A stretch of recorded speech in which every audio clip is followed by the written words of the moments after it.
Hello there! I am pleased to talk to you in this video to tell you the story of a great city. It is the city of Nablus. It is one of the oldest cities ever built and is one of the largest Palestinian cities located in the north part of our beloved country. What makes Nablus a special city is its rich history and the many monuments that utterly make it an outdoor museum and the queen of the touristic locations of Palestine. This is in addition to its strategic location and the commercial role that it plays in modern days, being the economic capital of Palestine. This great city has many special offerings to its visitors. The city is famous for its sweet making, especially knafa, olive oil soap, and its busy markets.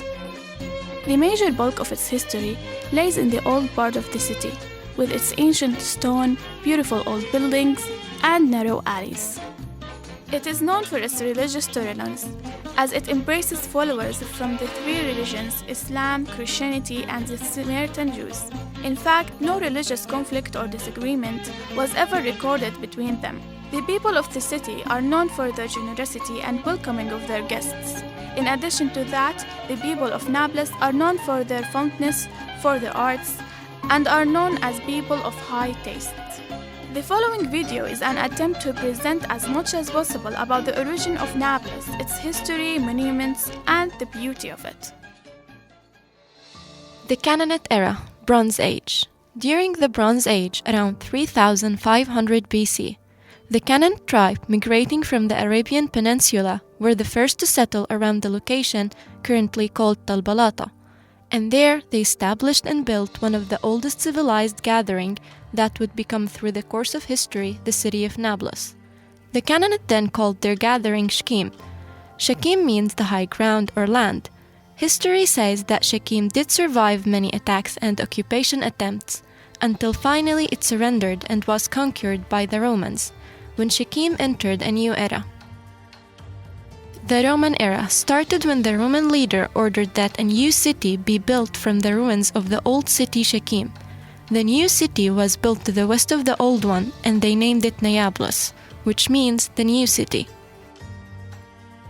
With the spread of Christianity, the Byzantine period started. During this era, the city was influenced by Christian thinking and way of life, and gained religious significance. The early Islamic period started in 1636. During this era, the city of Nablus witnessed the beginning of a period of security and stability, when the Muslims defeated the Byzantines.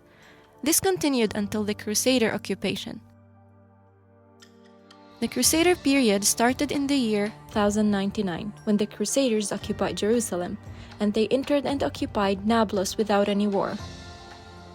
Nablus was finally freed from the Crusaders by the victory of Salah ad-Din al-Ayyubi forces in the Battle of Hittin. The city was ruled after that by the Mamlukis and Ayyubis until the Ottomans came to power. The Ottoman period lasted for 400 years. The Ottomans took over Nablus in 1521. They depended on local governors to manage the affairs in the city. They came from three families: An-Nimir's family, Tuqan's family, and Abd al-Hadi's family. At that time, the city witnessed stability and prosperity until the eruption of World War I, which caused the destruction of the Ottoman Empire and led to the coming of British occupation. The British Army occupied the city of Nablus in 1917, and they facilitated the Jewish immigration and the transfer of land to the Zionists based on Balfour Declaration. During this period, Nablus was going under many invasions that led to the destruction of most of its buildings and monuments. What also caused a lot of destruction at that time is the 1927 earthquake. Many other political events occurred during this era until the official coming of the Israeli occupation. The city of Nablus went through many upsprings during the Israeli occupation that led to the destruction of many of its monuments. The two famous upsprings were the First Intifada in 1987, followed by the Second Intifada, the so-called Al-Aqsa Intifada, which occurred during the year 2000. During Al-Aqsa Intifada, the old city of Nablus was the center of the Zionist military operations, which caused a lot of destruction. In 1995, the West Bank gained self-autonomy and the era of the Palestinian Authority began, although the Israeli occupation continued until now. Let us introduce you to Mr. Mundir Titi. He is a well-known resident of the old city, who is in love with its historical monuments. He will tell you about his passion and his story with the old city of Nablus. تحياتي يا سيدي، نرحب فيك أول إشي وخلينا نعرفك عن حالنا. أنا اسمي منذر سليم التيتي، والمعروف أكثر في أبو سليم الحقيقة. أنت موجود اليوم في خان الوكالة، هذا إحدى استثماراتي في القطاع السياحي في البلدة القديمة. الحقيقة هو المبنى أقيم أيام العهد العثماني من عائلات نابلسية، والهدف من إقامته كانت استقبال القوافل اللي كانت تجيب لنا الحبوب والبقوليات والأصواف من بلاد الشام ومن العراق ومن الصين كمان ومن الهند. خط الحرير كان يسمى بذاك الوقت، ويصير التبادل التجاري، فكان لابد من وجود منامات، وعلى هالأساس بني الطابق الثاني لمنامات التجار اللي كانوا يجوهم. ضل شغال هذا الموقع لغاية سنة 27 لما صار الزلزال. فعلا تأثر المكان، وفيما بعد من 15 سنة تقريبا اجوا الNGOs مع اليونسكو عملوا برنامج لإعادة تأهيل المكان وإعادته بحدود ما يستطيعوا للهيئة السابقة كيف كان عليها الموقع. حقيقة أنا كنت أتردد على المكان أثناء ترميمه، وكان لي علاقة مع الناس اللي ترمم. فيما بعد صرت أنا أحد المشغلين لهذا الموقع، واليوم عملنا بنستخدمه الطابق الأول لتقديم خدمات طعامية سريعة ووجبات مدروسة، والطابق الثاني استعمل كمان كهوتل وهوستل. حقيقة أنا بديت في المشاريع السياحية من سنة 80. عملت أول مشروع في شارع فيصل، أول طلعت الراهبات. كان هاي باكورة عمل لمحل يستضيف 400 بني آدم. عمليا هو كان صالة ومطعم، وفي ذاك الوقت كان مغامرة إنه حدا بيعمل في الاتساع وفي المساحة مطعم بهالحجم. فيما بعد المطعم سليم أفندي في أول طلوع الراهبات رحت لشارع حطين في مبنى تاريخي لآلي قمحاوي، استثمرت فيه غرف وساحة خارجية لمطعم. حقيقة شيء رائع جدا، وأسميته مطعم السرايا. وكان إلي التجربة الأولى في الترميم في البلد القديمة، استمتعت فيه كتير. عملت فيه شيء بيرجعك في التاريخ ل200 سنة في الغرف والعفش والخدمة اللي كانت موجودة فيه. فيما بعد حقيقة توجهت للبلد القديمة أكثر وأكثر. استثمرت في محل يسمى بصبانة اللي هي صناعة الصابون، وعملت فيه حمام تركي، دمجت فيه الحمام الحديث والحمام القديم، وهو صرح حقيقة إن شاء الله قريبا جدا حيكون افتتاحه. تعاملت في الموقع بمزاجية رائعة جدا، بالرخام والخلوات والبلاط السخن وكل المرافق القديمة استعملتها، يعني أقمتها إضافة إلى المرافق الجديدة. في حالة عشق كبيرة بيني وبين البلد القديمة، استمتع في أقواسها وفي أدراجها وفي شبابيكها وفي أناطرها وأسواقها. وهي فعلا حقيقة هي موقع إعجاب كبير جدا لدى السياح اللي بزورنا، وأنا بقرأه في عيونهم وبحسه فيهم قديش هم مستمتعين في التاريخ اللي موجود بين إيدينا. وأنا صدقا أنا مسمي نابلس كنز لكن مش مستغل بالطريقة الصحيحة. في الحقيقة أنا بحتفظ في بعض الصور اللي بتمثل حقبات تاريخية بالنسبة لمدينة نابلس، وأحتفظ في الصور في هالصندوق اللي بيسرني أفتحه أمامك وأورجيك على بعض الصور حقيقة اللي بتشكل تقريبا 3 حقبات تاريخية مهمة. حقيقة في عندي صور قليلة للعهد الروماني. هذا ميدان سباق الخيل عمليا كان من العهد الروماني، وهذا كان المدرج الروماني اللي موجود عندنا في المنطقة الجنوبية من نابلس. The Hippodrome. It is considered one of the most important Roman monuments that is located on the outskirts of the old town.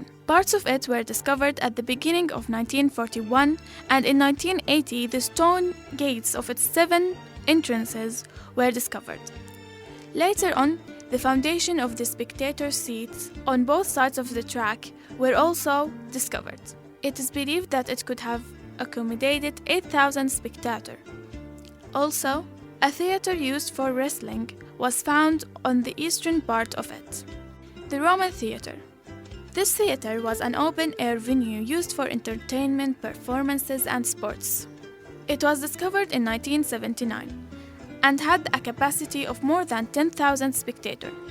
The amphitheater was common in the Roman period, and it used to display tragedies and comedies. But in the Byzantine period, the display area was transformed into a pool of water that was sometimes used for water games. The Roman colonnaded street and the Roman water canal. This location goes back to the Roman civilization, as it was considered the main street at that time.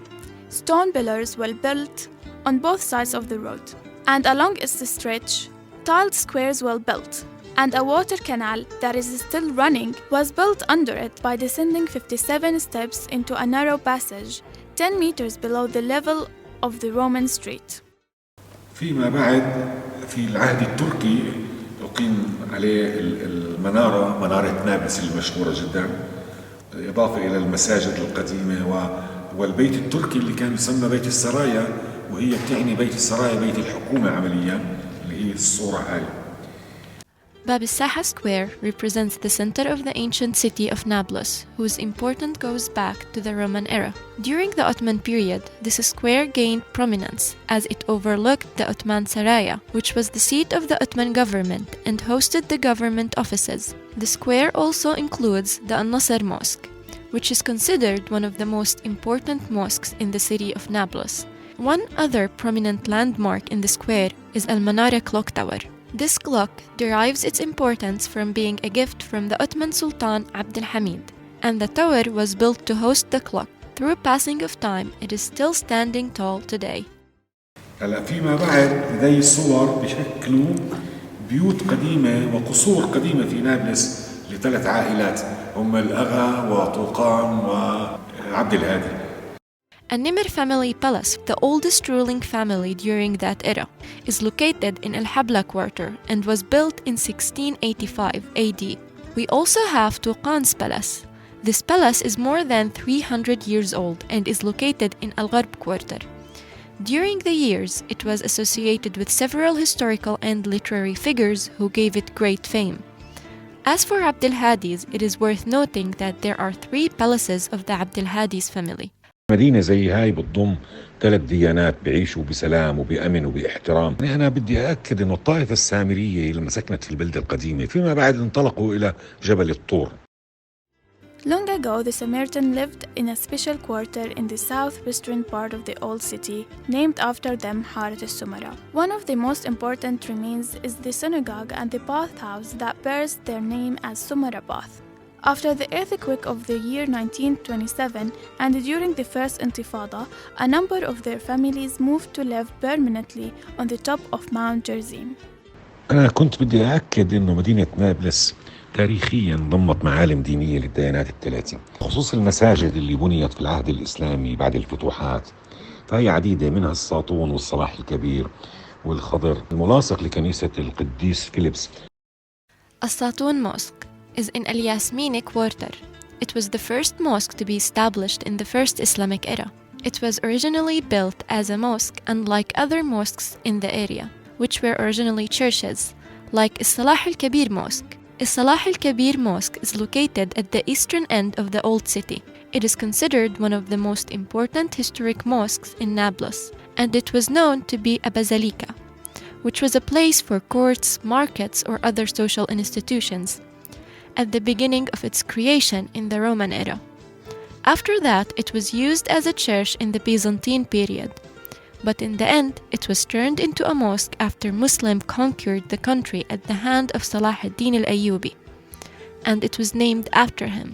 Another place that is considered as an example of the cardinal relations between the two religions is Al-Khadr Mosque and the Protestant Church of Saint Philip, which are adjacent to each other, and they are located in the western part of the old city. Al-Khadr Mosque was built in 1889 in the Ottoman era, and Saint Philip Church was built in 1876. هاي صورة بتمثل بير يعقوب عندنا في شرق مدينة نابلس. Other Christian monuments, the Church of Jacob's Well. There are several other important churches in Nablus outside the old city. The Church of Jacob's Well is another great example of religious tolerance in Nablus. It is located in the eastern part of the city.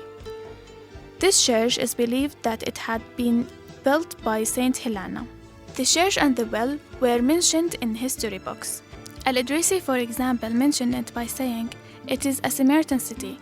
In it is the well that was dug by Jacob, and in it Christ sat and asked the Samaritan woman to give him water to drink, and a good church was built upon it." بهالمناسبة فرجيك صورة لإلي وأنا في عز الشباب. We sincerely hope that we have succeeded to show you a clear picture of walking through the narrow streets and alleys of Nablus city, and reviewing the traces of the previous civilizations that represented a journey through history. Although we are certain that in spite of whatever we have done, we could never express the feeling that the visitor would experience when walking in the old city streets while sightseeing and enjoying its riches.